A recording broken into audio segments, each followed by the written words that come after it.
16 December মহান বিজয় দিবস। 1971 সালের এই দিনে 30 লক্ষ শহীদের রক্ত ও 2 লক্ষ মা বোনের সম্ভ্রমের বিনিময়ে অর্জিত হয় প্রতীক্ষিত বিজয়। বিজয়ের 55 বছরে বাংলাদেশ স্বাধীনতা, সার্বভৌমত্ব ও অঙ্গীকারের শপথ নিয়ে এগিয়ে যাচ্ছে। সারা দেশে নানা কর্মসূচির মধ্য দিয়ে বিজয় দিবস উদযাপন হচ্ছে। সারা দেশ থেকে প্রতিনিধিদের পাঠানো তথ্য ও চিত্রে ডেস্ক রিপোর্ট।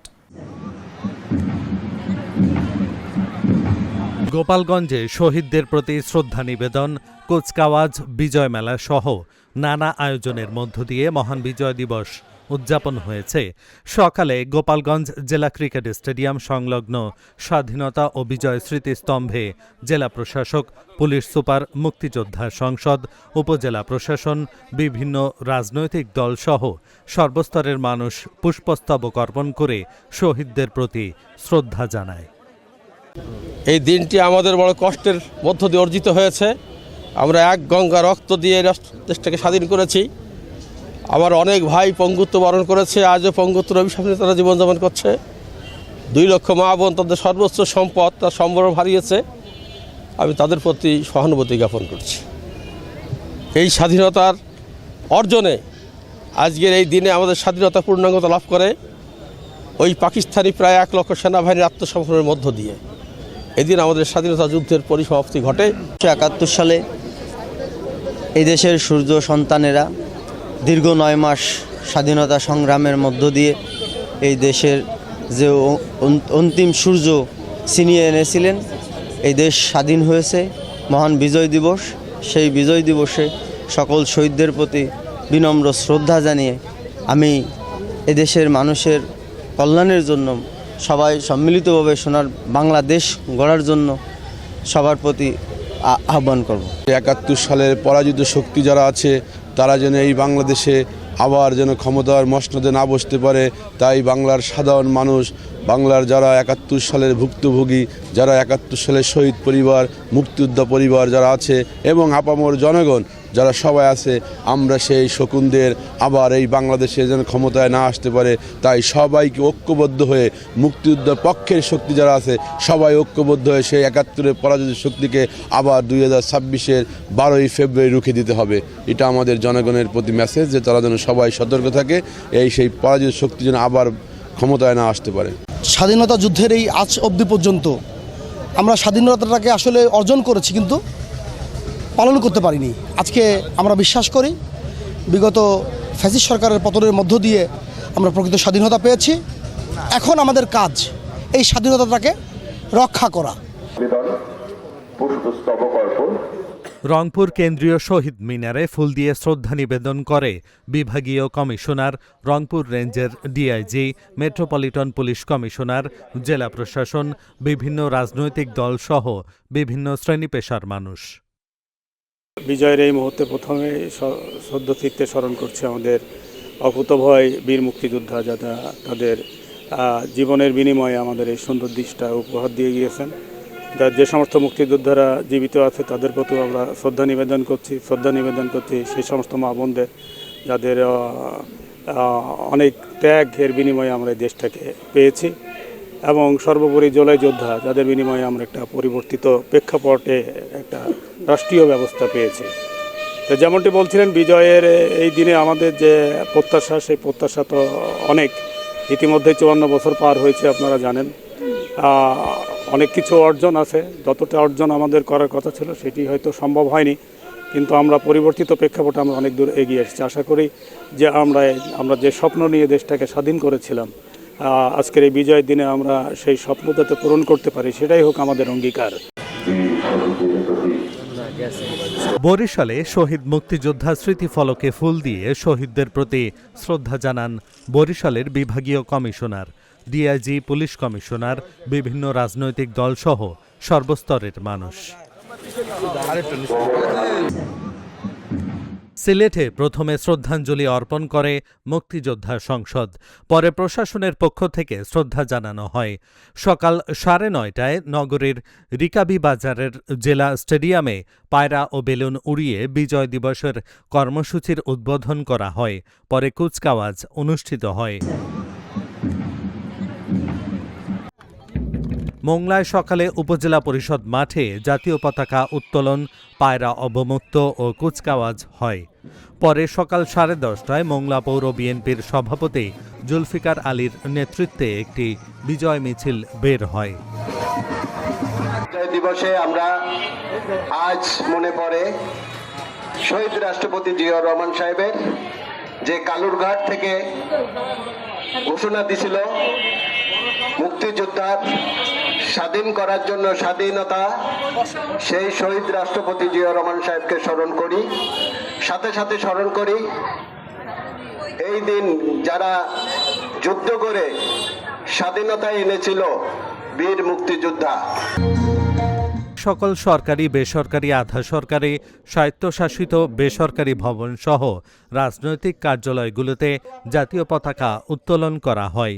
সকাল 7টায় স্মৃতিসৌধে পুষ্প অর্পণ করে উপজেলা প্রশাসন ও বিভিন্ন শিক্ষা প্রতিষ্ঠান সহ সামাজিক সংগঠন।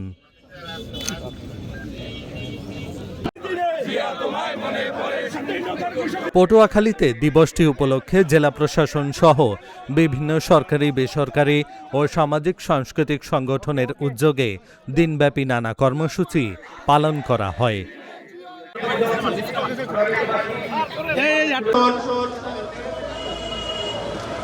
ঢাকার কেরানীগঞ্জে সকাল 9টায় উপজেলা পরিষদ মাঠে জাতীয় পতাকা উত্তোলন, শান্তির প্রতীক পায়রা উড়ানো, কুচকাওয়াজ ও ডিসপ্লে অনুষ্ঠিত হয়। এতে পুলিশ, আনসার ও ভিডিপি, ফায়ার সার্ভিসের সদস্যদের পাশাপাশি বিভিন্ন শিক্ষা প্রতিষ্ঠানের শিক্ষার্থীরা অংশগ্রহণ করেন। স্বাধীনতার সম্ভ্রম হারানো 2 লাখ মা বোনের প্রতি। কিশোরগঞ্জে সূর্যোদয়ের সঙ্গে সঙ্গে সরকারি, আধা সরকারি, স্বায়ত্তশাসিত ও বেসরকারি ভবনে জাতীয় পতাকা উত্তোলন করা হয়। এরপর সকাল 7টায় গুরুদয়াল সরকারি কলেজ মাঠে অবস্থিত স্মৃতিসৌধে জেলা প্রশাসক, পুলিশ সুপার সহ বিভিন্ন শ্রেণী পেশার মানুষ শহীদ মুক্তিযোদ্ধাদের প্রতি গভীর শ্রদ্ধা নিবেদন করেন।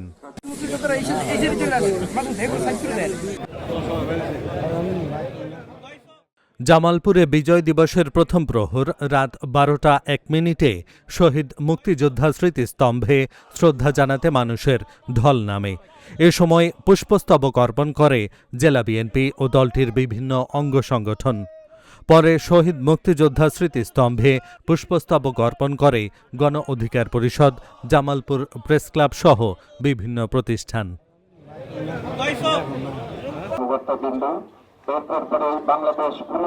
মেহেরপুরে সোমবার সূর্যোদয়ের সঙ্গে সঙ্গে শহরের কলেজ মোড়ে অবস্থিত শহীদ স্মৃতিসৌধে পুষ্পার্ঘ্য অর্পণের মাধ্যমে কর্মসূচির সূচনা হয়।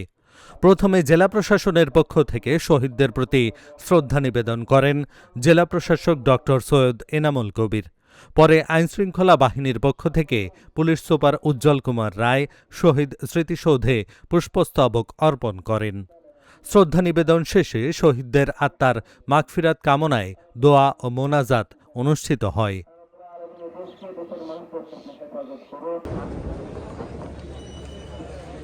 চাঁপাইনবাবগঞ্জে শহীদ মুক্তিযোদ্ধাদের নাম সম্বলিত স্মৃতিফলকে জেলা প্রশাসন, মুক্তিযোদ্ধা সংসদ, পুলিশ প্রশাসন সহ বিভিন্ন সরকারি, বেসরকারি দপ্তর ও সামাজিক সংগঠনের পক্ষ থেকে পুষ্পস্তবক অর্পণ করা হয়।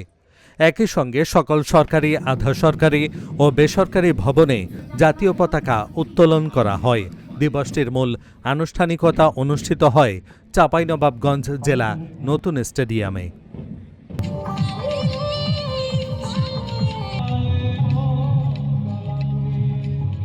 ইতোমধ্যে প্রস্তুতি নিয়েছে। ঠাকুরগাঁওয়ে শহরের পাবলিক ক্লাব মাঠে অবস্থিত শহীদ বেদিতে রাষ্ট্রের পক্ষ থেকে পুষ্পস্তবক অর্পণ করেন জেলা প্রশাসক ইশরাত ফারজানা।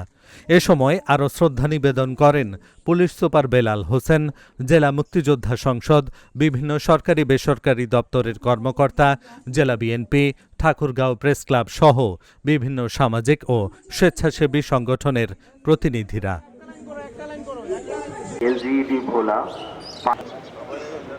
ভোলায় সূর্যোদয়ের সঙ্গে সঙ্গে 31 বার তোপধ্বনির মাধ্যমে দিবসটির কর্মসূচি শুরু হয়। এরপর মুক্তিযুদ্ধে শহীদদের মুরালে জেলা প্রশাসক ডাক্তার শামীম রহমানের নেতৃত্বে জেলা প্রশাসন, পুলিশ প্রশাসন, পৌর ও উপজেলা প্রশাসন, মুক্তিযোদ্ধা সংসদ সহ বিভিন্ন সরকারি বেসরকারি প্রতিষ্ঠান এবং রাজনৈতিক সংগঠনের পক্ষ থেকে পুষ্পস্তবক অর্পণ করে শহীদদের প্রতি শ্রদ্ধা জানানো হয়। পরে শহীদদের আত্মার মাগফিরাত কামনায় দোয়া ও মোনাজাত অনুষ্ঠিত হয়। আমরা জেলা প্রশাসন ভোলার পক্ষ থেকে আমরা উদযাপন করছি। সকালে 31 বার তোপধ্বনির মাধ্যমে আজকের আমরা দিবসের সূচনা করেছি। আমরা জেলা প্রশাসন এবং সকল সরকারি দপ্তর এর পক্ষ থেকে ফুল দিয়ে এবং শহীদদের প্রতি সশ্রদ্ধ সালাম জানিয়ে আমরা দিবসের কার্যক্রমটা শুরু করেছি। এখন আমরা ভুয়া মুক্তিযোদ্ধাদের ভারে নুজ্জ, তারা সংখ্যায় বেশি হয়ে গেছে। আমরা যারা মুক্তিযোদ্ধা আমাদের চেয়ে তাদের সংখ্যা বেশি। এটা হয়েছে এক এক রাজনৈতিক দল এসেছে, তারা তাদের পকেট থেকে লিস্ট বের করে দিয়ে মুক্তিযোদ্ধা বানাইছে, কিন্তু মুক্তিযোদ্ধা সেই জিনিস নয়। মহান মুক্তিযুদ্ধ বাংলাদেশের এমন একটি যুদ্ধ যার মাধ্যমে বাংলাদেশ একটা স্বাধীন দেশ এবং পতাকা পেয়েছে। এবং মহান মুক্তিযুদ্ধের স্লোগান ছিল বৈষম্যহীন, সাম্য এবং ভ্রাতৃত্বের মাধ্যমে এ দেশ এগিয়ে যাবে। আমরা প্রত্যাশা করি যে আমাদের নবপ্রজন্ম জুলাইয়ের বিপ্লব করেছে, সেই আঙ্গিকে আমরা যদি সাম্য, বৈষম্যহীন এবং দুর্নীতিমুক্ত যদি আমরা দেশ গঠন করতে পারি, তাহলে এ দেশ অর্থনৈতিকভাবে এগিয়ে যাবে। জয়পুরহাটে সূর্যোদয়ের সাথে সাথে শহরের শহীদ ডাক্তার আবুল কাশেম ময়দানে শহীদ মিনারে প্রথমে ফুল দিয়ে শ্রদ্ধা নিবেদন করেন জেলা প্রশাসক আল মামুন। পরে একে একে পুলিশ সুপার মিনা মাহমুদা, মুক্তিযোদ্ধারা, বৈষম্য বিরোধী ছাত্র আন্দোলনের শিক্ষার্থী, জয়পুরহাট প্রেস ক্লাব সহ বিভিন্ন শ্রেণী পেশার মানুষের পাশাপাশি বিভিন্ন সরকারি বেসরকারি প্রতিষ্ঠান, সামাজিক সাংস্কৃতিক সংগঠন ও রাজনৈতিক দল ফুল দিয়ে শ্রদ্ধা নিবেদন করেন। পরে জয়পুরহাট স্টেডিয়াম মাঠে কুচকাওয়াজ অনুষ্ঠিত হয়। সেখানে বিভিন্ন শিক্ষা প্রতিষ্ঠান থেকে আসা শিক্ষার্থীরা ডিসপ্লে প্রদর্শন করেন। Dhaka journal news desk.